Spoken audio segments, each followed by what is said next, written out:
আমরা একটু সাহায্য করেন, এলে আমি একটু মানুষ করতে পারবো। নাহলে তো আমার আর কোনো উপায় নাই, মরণ ছাড়া। মাইয়ে বললাম দেখার মতো কোনো কেউ লোক নাই। আযুবিল্লাহি মিনাশ শাইতানির রাজিম। বিসমিল্লাহির রহমানির রহিম। আসসালামু আলাইকুম ওয়া রাহমাতুল্লাহি ওয়া বারাকাতুহু। প্রিয় দিনী ভাই, আপনারা সবাই কেমন আছেন? আমরা একটা মানুষের বাড়িতে আইছি ভাই, উনি কিন্তু ভিক্ষুক না, মানুষের বাড়ি কাজ করিয়ে খাইতো।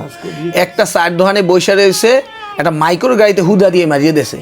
আজকে উনি ঘরে একেবারে পঙ্গু অবস্থায়, ওনার পাওয়াটা এই পর্যন্ত স্টিল ভরানো। এখন আমরা কিন্তু বাজার সদায় নিয়ে আইছি, কিন্তু ওনার যে বর্তমান যে পরিস্থিতি ভাই, এই বাজারে কিছু হইবে না ভাই। এই বাজার যে করছি এটা আপনাদের দেওয়ার দান। উনি এমন একটা পরিস্থিতিতে আছে, না পারে সদাইবাদী কিনতে, না পারে ওনার চিকিৎসা চালাইতে। দীর্ঘদিন মেডিকেলে ভর্তি ছিল। এই তো না। পরিবারের একটা লোক যদি অসুস্থ থাকে, যে ইনকাম করার লোক, সে যদি ঘরের মধ্যে অসুস্থ হয়ে পড়িয়ে থাকে ভাই, এই পরিবারটা না খাইই তো থাকে, এত বুঝেনি। বড় একটা সন্তান আছে, মানুষের কাছে যাই একটা কাজকর্ম করিয়া ইনকাম করবে। তা দেশ ও প্রবাসে যারা দেখতেছেন ভাই, এই মুরব্বীর ইনকাম করার মতো কেউ নাই।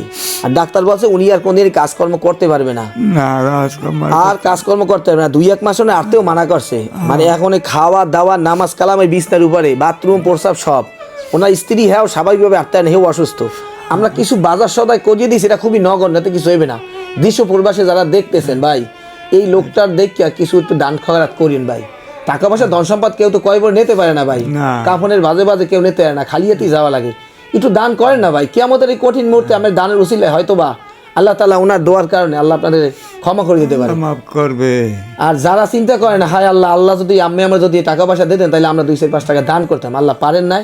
বেশ ভালো কথা, ভিডিও বেশি বেশি শেয়ার করে দিন। আমরা শেয়ার করে দেওয়ার কারণে এমন একটা ব্যক্তির কাছে যাইতে পারে, হয়তো বা আল্লাহ তাআলা তার যে টাকা পয়সা আছে এমন ধনাঢ্য ব্যক্তির কাছে যাইতে পারে, হয়তো বা এই রসিলায় ওনার চিকিৎসা বাদ বাকি যেগুলো আছে, ওনার ওষুধ কেনার টাকা নাই। আমরা ইতিমাত্র জানছি যে ওষুধ কেনার টাকাও নাই।